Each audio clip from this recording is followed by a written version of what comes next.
وهداية صحيحة ولا قوة إلا بالله لا حول ولا قوة إلا بالله اللهم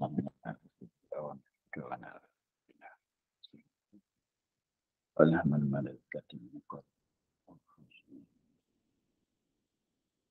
وافتح علينا وفتح على الناس رب اشرح لي صدري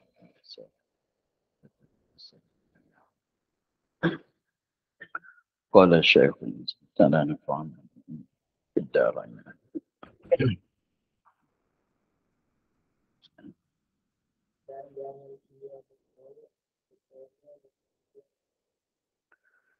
Dan jangan ia membawa sertanya namu yang muazzam. Dan jangan ia orang yang berkehendak qada hajat. Dan jangan ia orang yang berkehendak qada hajat. Jangan apa tu, jangan membawa sertanya bersamanya namu yang muazzam, yang dibesarkan. Yang muazzam, yang dibesarkan. Seperti nama Allah, nama Allah, atau nama malaikat, atau nama Nabi.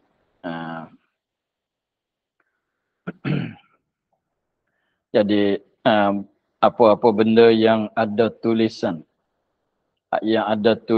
nama Allah atau nama malaikat atau nama Nabi-Nabi, maka jangan bawa masuklah. Kalau ada kat dia tu, letak kat luar lah. Lepas tu jangan bawa masuk. Sekiranya kalau bawa masuk tu apa hukum?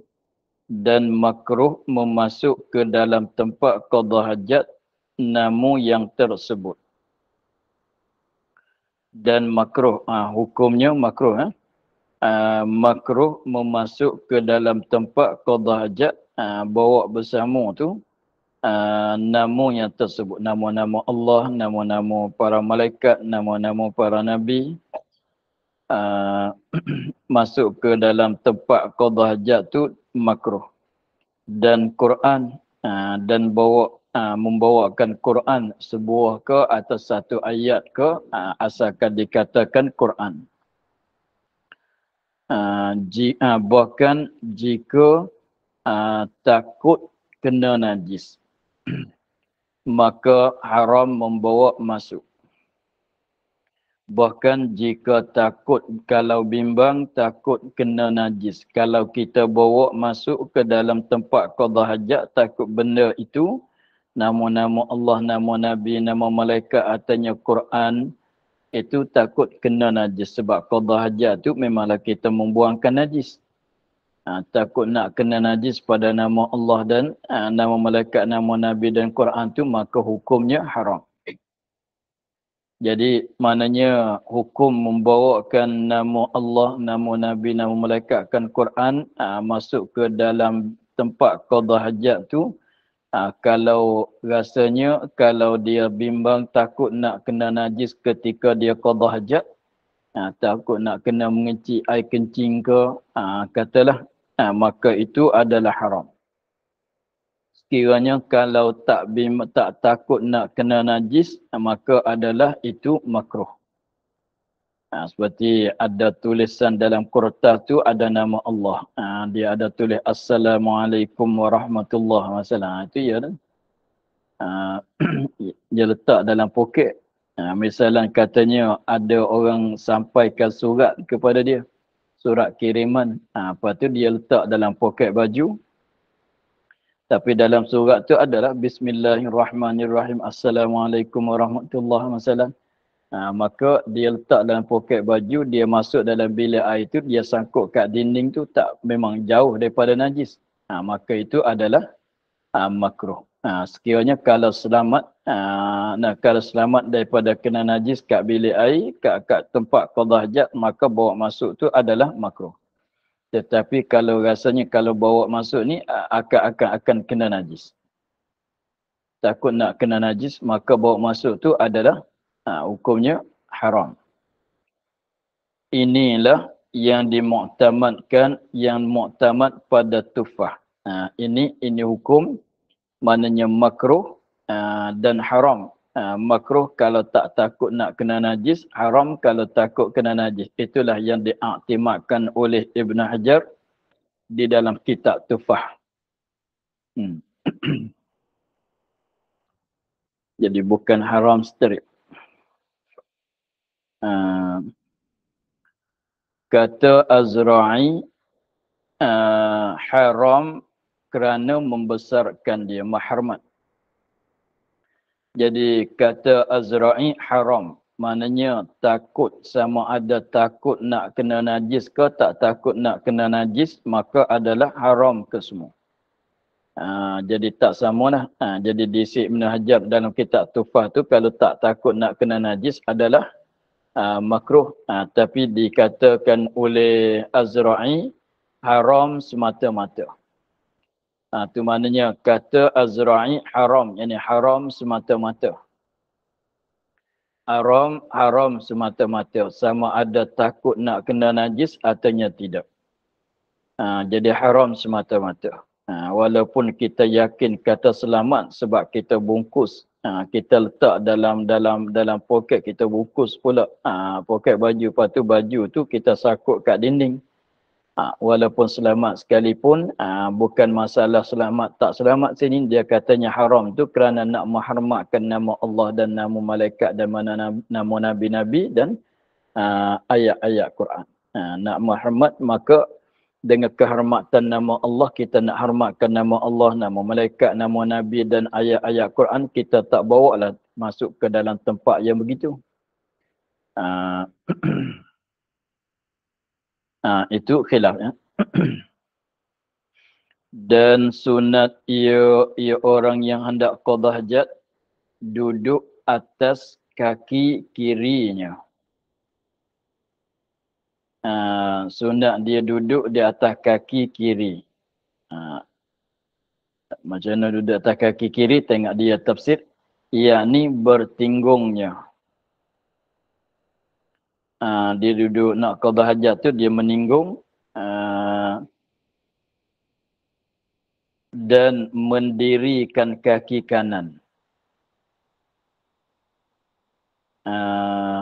Dan mendirikan kaki kanan dengan ia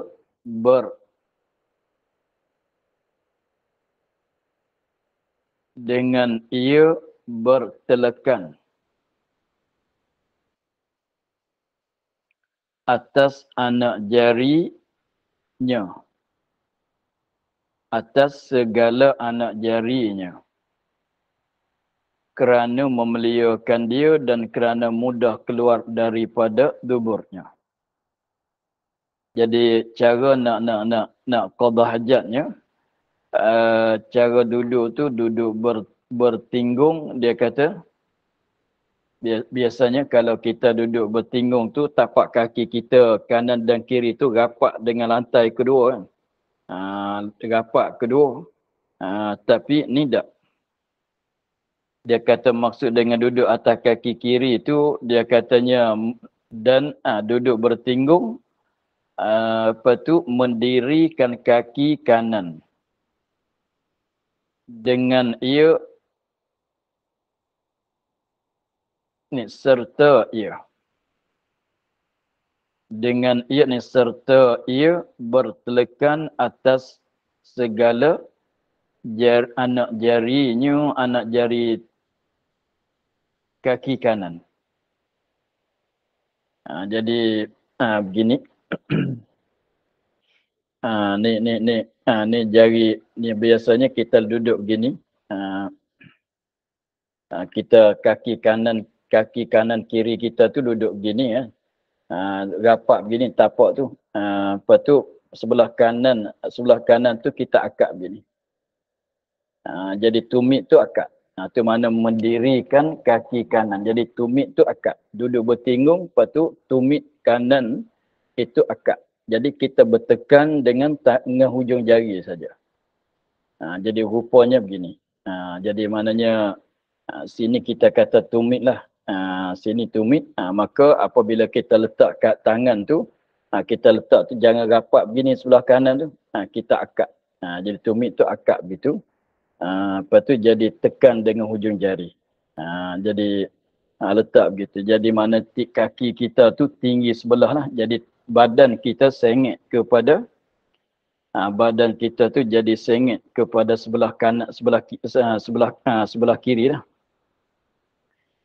Sebabnya tengok sekali lagi dia kata yang ni bertinggung. Kita cara duduk tu bertinggung. Lepas tu kita mendirikan kaki tangan dengan ia bertelekan. Dengan ia serta ia bertelekan di atas segala anak jarinya, anak jari kaki kanan. Jadi maknanya tumit, maknanya nak mendirikan kaki kanan bertelekan di atas anak jari itu, maknanya tumit tu kita akak naik. Sehingga yang bersentuh dengan lantai itu ialah hujung jari saja. Itu sebelah kanan. Adapun sebelah kiri itu kita rapat macam biasa. Itu mana berduduk di atas kaki kiri. Kalau nak bukan maksudnya duduk atas kaki kiri itu mana kita letak kaki kiri saja, kaki kanan tu terangkat, tak senang pula duduk. Jadi maknanya jadi tapak kaki sebelah kiri rapat, mulai daripada hujung sampai ke tumit. Rapat. Tapi sebelah kanan jadi tapak kaki tak rapat, tumit dia akad. Yang rapat ke lantai itu hujung jari saja. Sebab apakah disunatkan buat begitu? Kerana memeliakan dia kan kaki yang kanan. Kerana nak memeliakan kanan, jadi kita akad sikit dia naik. Dan kerana mudah keluar daripada duburnya, supaya najis tu senang dikeluarkan.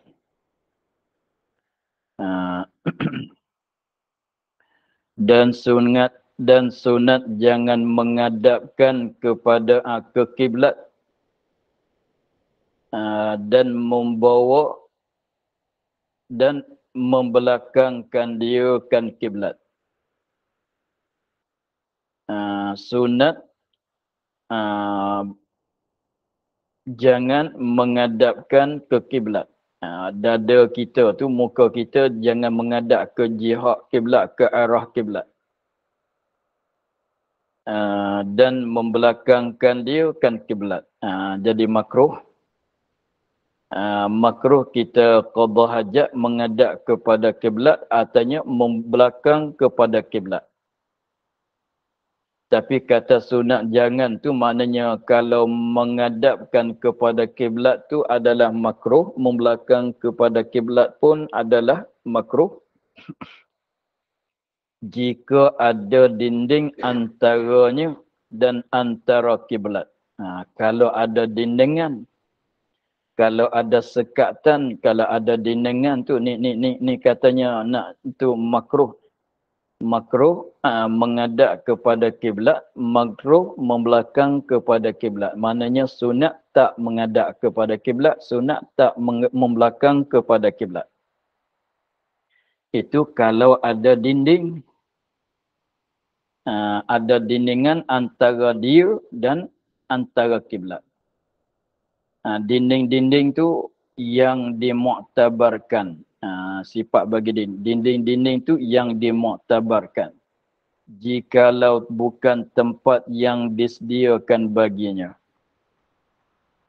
Jikalau bukan tempat yang disediakan baginya bagi qada hajat. Dan haram dengan ketiadaan dinding yang muktabar. Kan dia haram, yakni haram menghadapkan kiblat dan membelakangkan kiblat. Kalau ketiadaan dinding yang dimuktabarkan dia, yang diiktibarkan dia kan dinding. Seperti kurang seperti kurang tinggi dinding tu, Seperti kurang tinggi, mana dinding yang kurang tinggi dia daripada 2 hasta. 2 daripada 3, 2/3 daripada 1 hasta. Jadi 1 hasta kita bagi 2. Kalau boleh 2 dalam 3 tu dah cukup dah. Ni dia ni 1 hasta. Mulai sini sampai sini 1 hasta. Lepas tu rasanya kalau 2 dalam 3, 2/3 tu kalau tinggi sakat ni tu dah memadai. Sebab dah bolehnya 2/3.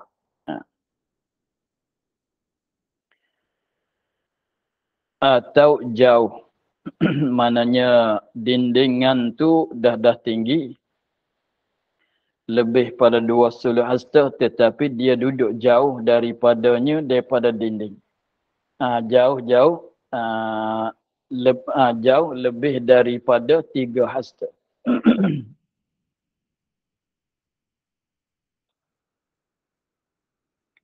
Adapun tempat yang disediakan tiada makruh dan tiada haram. Dan tiada khilaful aula.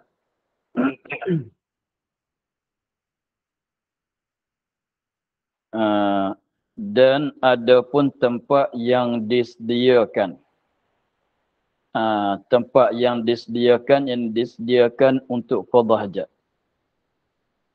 Jadi maknanya kita qada hajat di tempat yang disediakan untuk qada hajat. Yang jadi tandas, yang jadi bilik air. Mana nak qada hajat di sini, nak qada hajat di sini. Maka sekiranya kalau qada hajat di tempat yang disediakan untuk qada hajat, maka tak ada makruh, tak ada hukum makruh, tidak ada hukum haram, tidak ada hukum khilaful aula kalau menghadap kiblat, kalau membelakangkan kepada kiblat. Menghadap kiblat, membelakang kepada kiblat tidak makruh, tidak haram, tidak khilaful aula.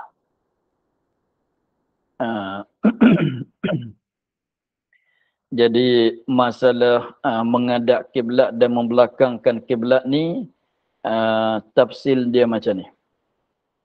Tengok kita qada hajat tu di mana. Kalaulah kita qada hajat di tempat yang disedia untuk qada hajat. Seperti tandas seperti tandas tu, maka tidak ada makruh, tidak ada haram, tidak ada khilaful aula menghadap kepada mana-mana. Menghadap kiblat, membelakang kepada kiblat ke mana-mana sekalipun, tidak ada makruh, tidak ada khilaful aula, tidak ada haram. Kalau kita qada hajat di tempat yang disediai untuk qada hajat. Dah. Lepas tu pulaknya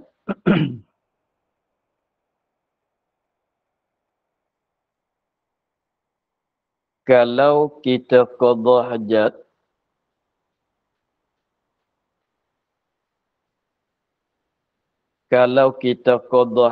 di tempat yang bukan disediai untuk qada hajat.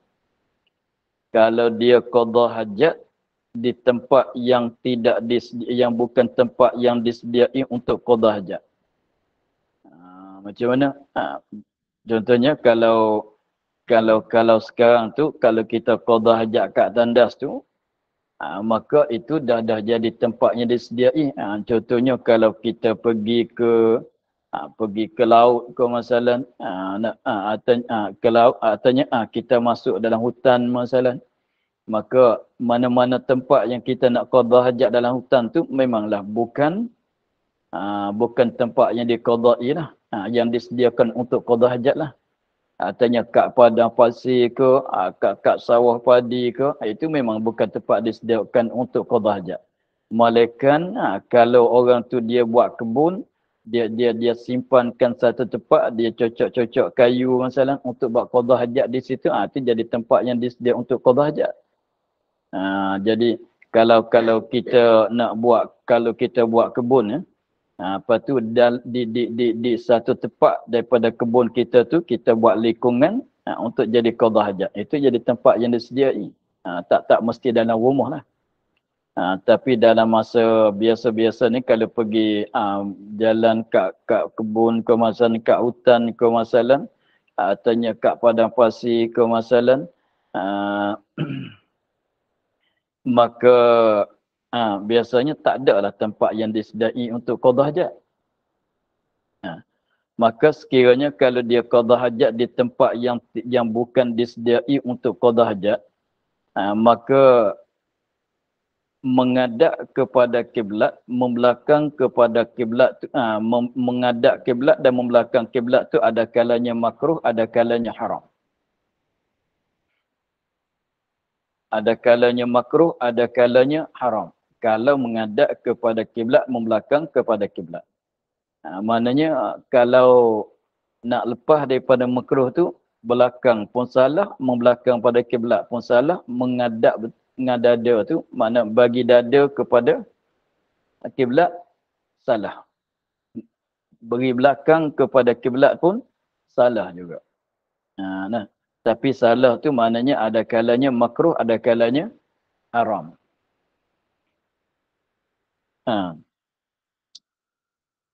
Lepas tu yang mana yang makruh?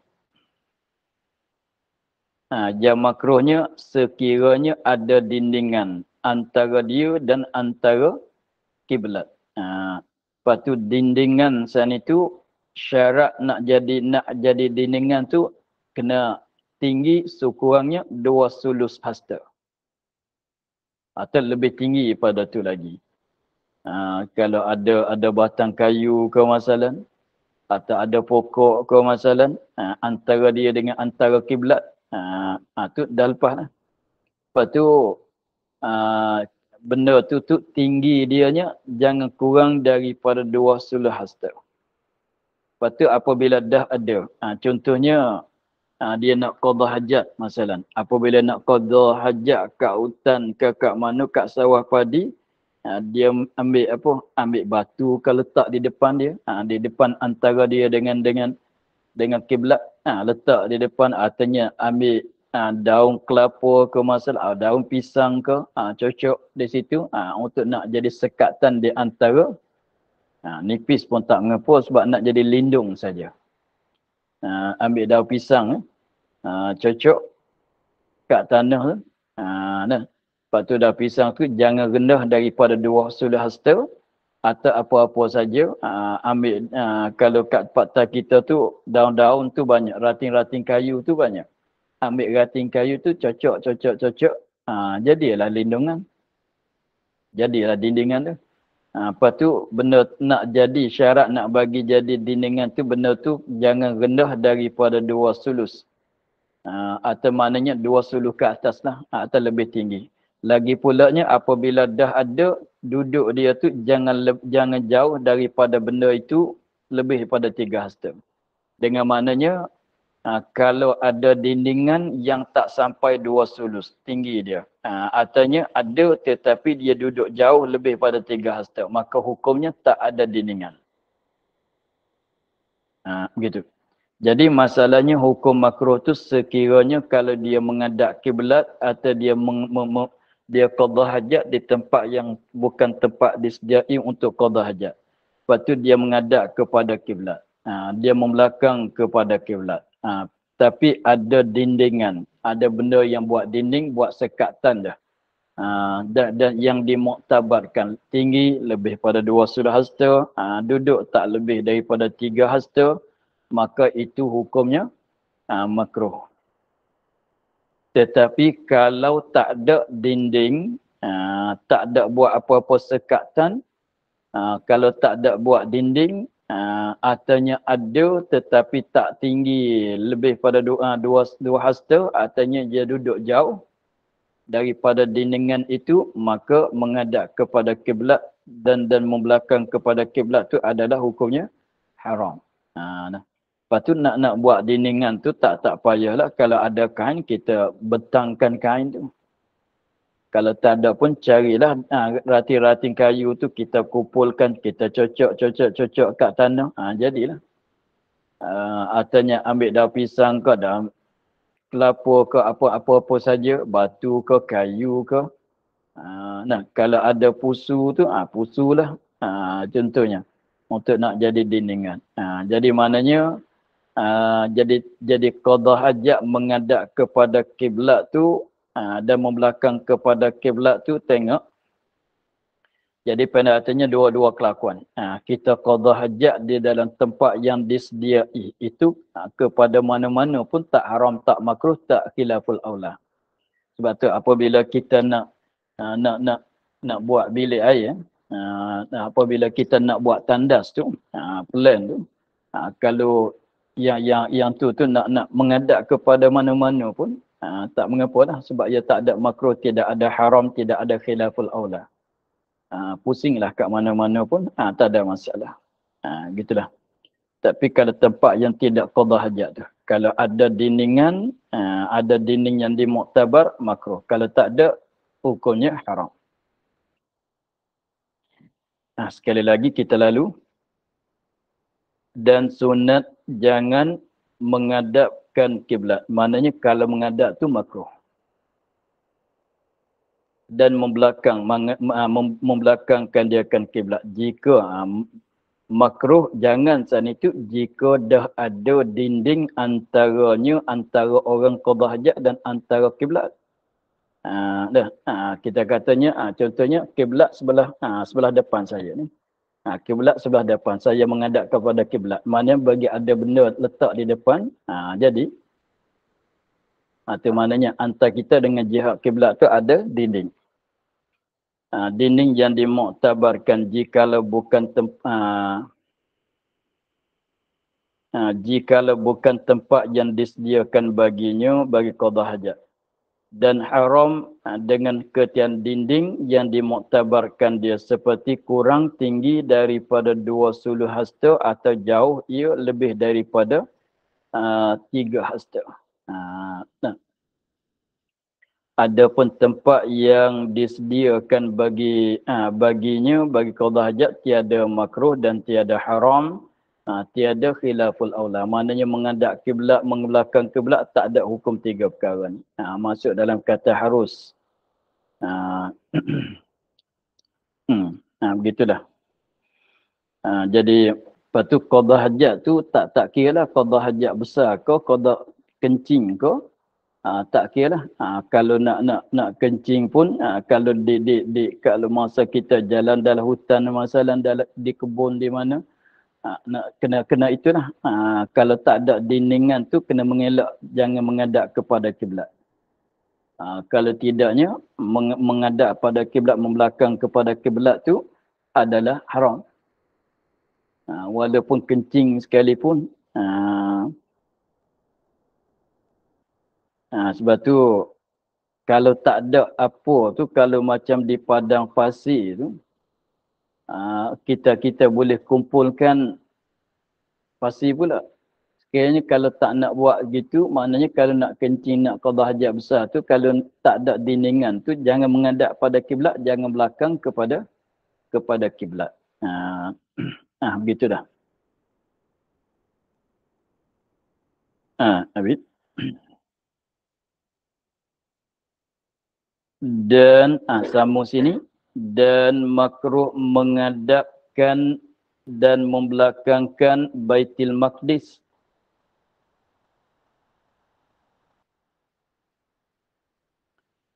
Dan makruh menghadapkan dan membelakangkan Baitul Maqdis. Walaupun bukan jihad kiblat sekalipun. Jadi maknanya kalau kita duduk di sini ni, kita duduk tempat Melayu kita ni, tanah Melayu kita ni, kat sebelah mana Baitul Maqdis? Saya tak pasti juga tu. Tapi sebelah mana Baitul Maqdis? Dia tak syarat kata nampak Baitul Maqdis. Arah mana kita ni? Baitul Maqdis arah mana? Yang kalau kita duduk sekarang. Lepas tu kita menghadap kepada arah dia tu atau membelakang tu pun makruh juga. Walaupun bukan kiblat. Walaupun bukan jihad kiblat sekalipun, tapi makruh juga. Mereka ada dinding tu tak apalah. Ni masalah tak ada dinding. Artinya kita qada ni pun sama dengan tadi. Kalau kita qada hajat dalam tempat yang disediai, mengedaklah mana-mana pun betul dengan Baitul Maqdis pun tak mengapa dah. Tapi kalau tak ada, bukan tempat yang disediai tetapi ada dindingan, maka tak mengapa juga. Tetapi kalau tempat tu bukan disediai, tak ada dindingan pula, maka itu adalah haram.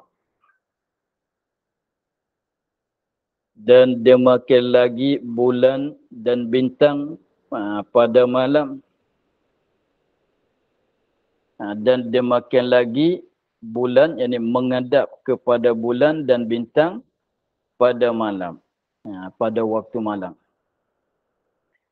Janji tak ada dinding lah. Tetapi tiada makruh membelakangkan keduanya bulan dan bintang. Jadi contohnya saya sekarang tu menghadap bulan ada sebelah depan. Bulan ada sebelah depan tu, mana bulan sebelah balik kiblat. Maka jangan menghadap kat dia lah. Walaupun bukan kiblat sekalipun, jangan menghadap kat dia. Kalau nak menghadap, mesti kena ada dinding. Tapi kalau membelakang tu tak mengapa. Begitulah. Jadi dia bintang tu, bulan tu, kalau kita bulan tu duduk tengah langit, tu tak jadi menghadap kepada mana-mana.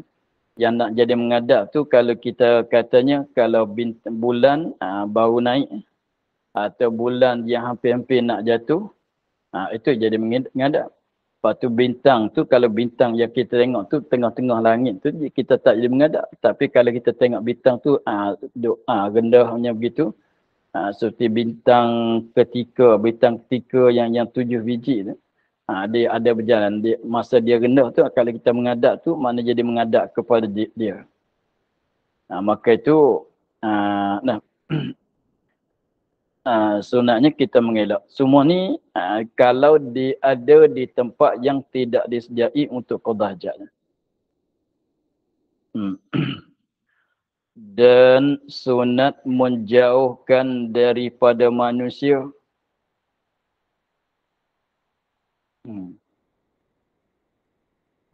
Maknanya jangan qada hajat dekat-dekat dengan orang lah.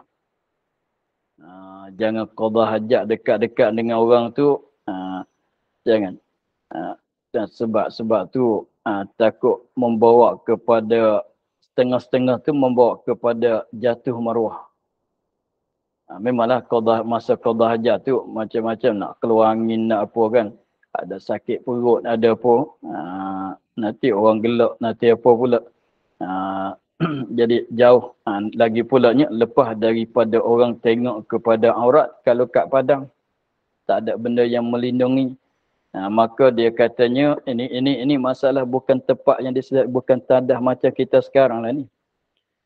Sunat menjauhkan daripada manusia jika di padang.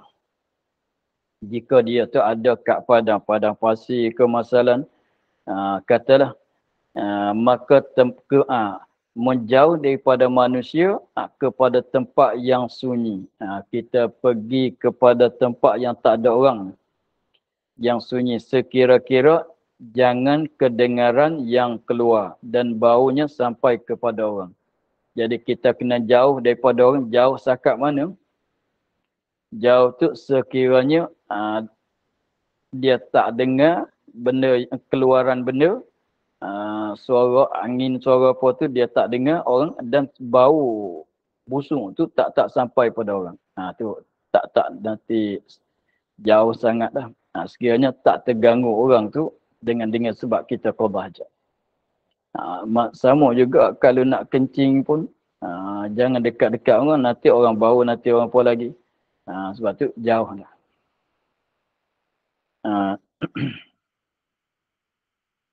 Dan sunat menutup dirinya daripada dilihat mata manusia. Dia masa qada hajat ni terpaksa nak buka aurat.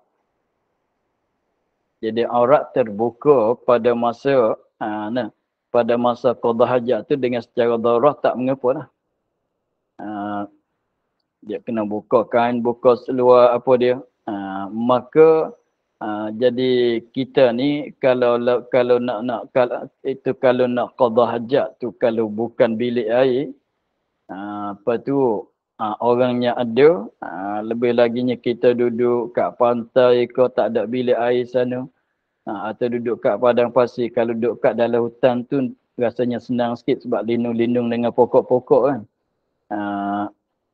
Tapi di padang pasir memang gitu.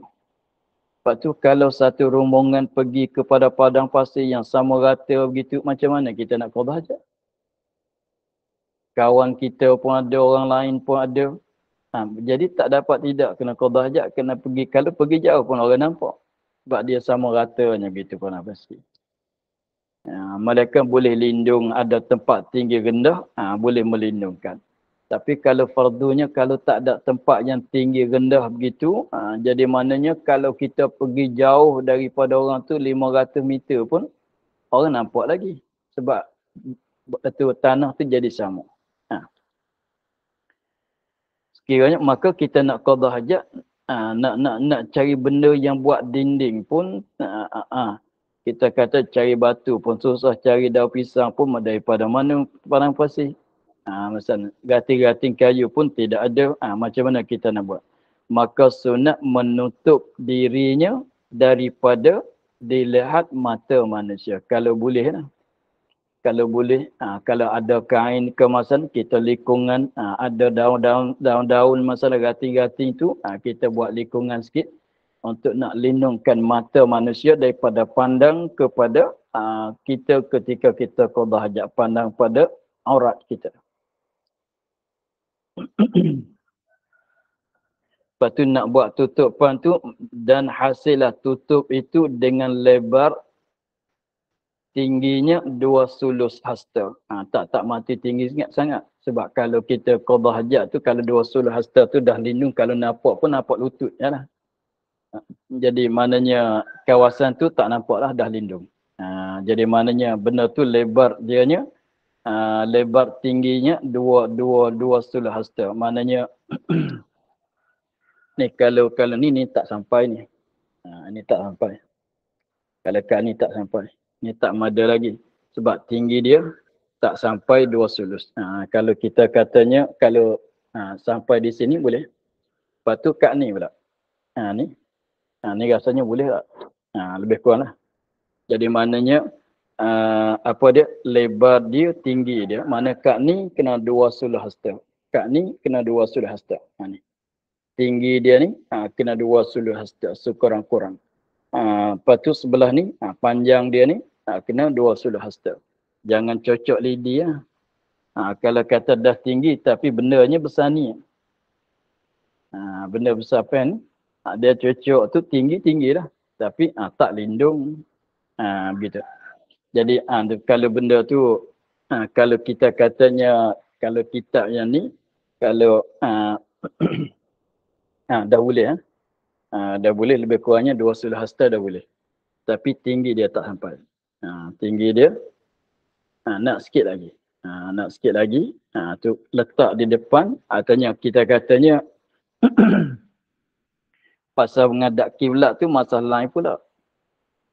Kita katanya jadi kita katanya ni sebelah saya ni, sebelah depan saya ni ada orang depan.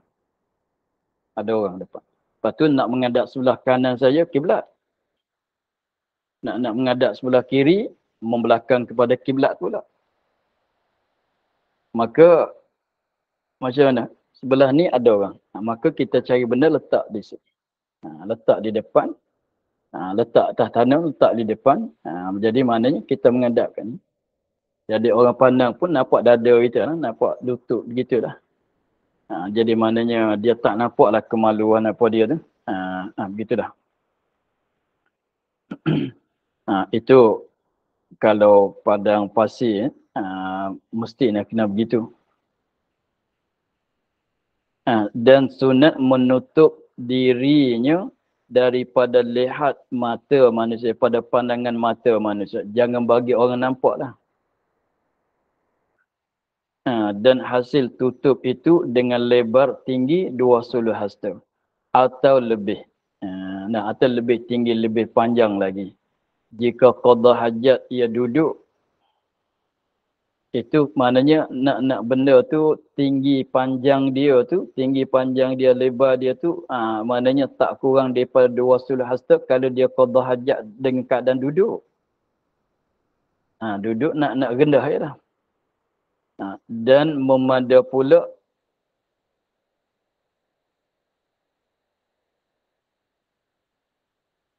apa dia? Jika qada, sekali lagi, jika qada hajat ia duduk, mana dia qada hajat tu dalam duduk.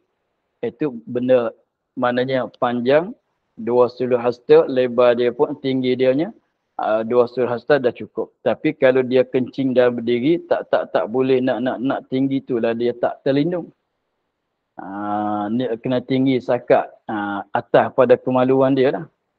Kalau orang lelaki tu dia kencing dalam berdiri, lepas tu ada orang tu mesti kena lindung tu tinggi untuknya tak nampak aurat dia lah. Jadi ni kalau duduk, kalau berdiri kena tinggi lagi lah untuk nak melindungkan. Begitu.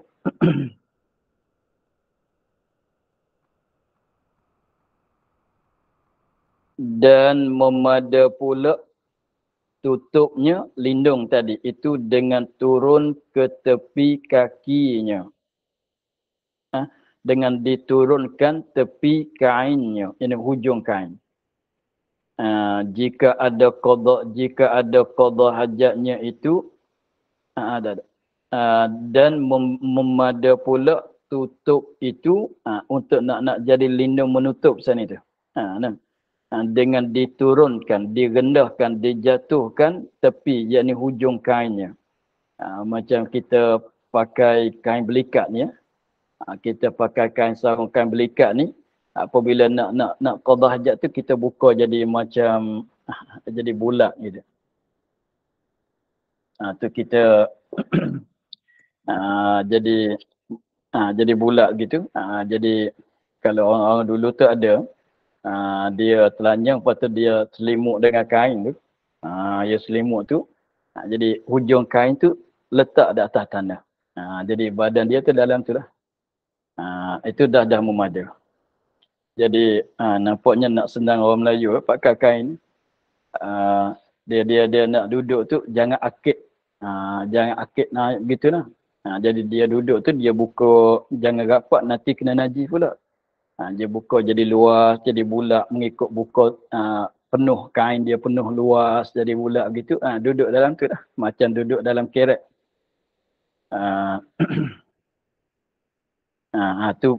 Itu pun boleh.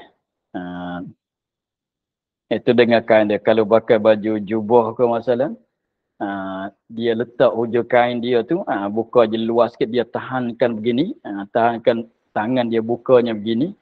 Jadi luas, bulat likung badan dia, tu jadilah.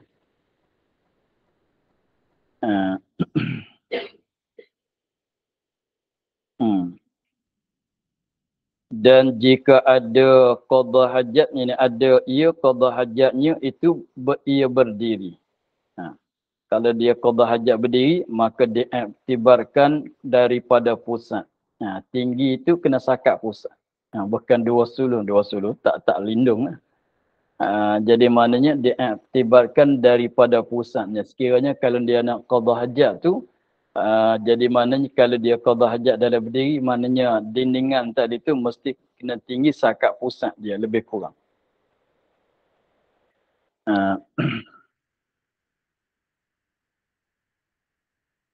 Dan tempat sunat menutup itu jikalau tiada di sana tempat dia qada hajat tu orang yang haram memandang akan auratnya. Kata sunat tutup daripada pandangan orang tu, sunat menutup tu ketika qada hajat tu kalau di sana tak ada orang yang haram. Ada isteri, ada anak, ada bapa, ada mak ayah, tu keluarga dia lah, orang yang haram. Maka itu dan jika ada Ni ada orang yang haram memandang kepada aurat dia, maka wajib tutup auratnya. Itu. Macam katanya kita pergi tu satu rombongan tu ada kawan ada siapa kan bukan keluarga kita. Maknanya orang lelaki pun haram juga tengok aurat orang lelaki. Maka itu wajib tutup. Wajib kena tutup daripada mata orang tu sebab mereka itu haram memandang kepada aurat dia. Yang kata sunat tadi maknanya macam suami isteri begitulah.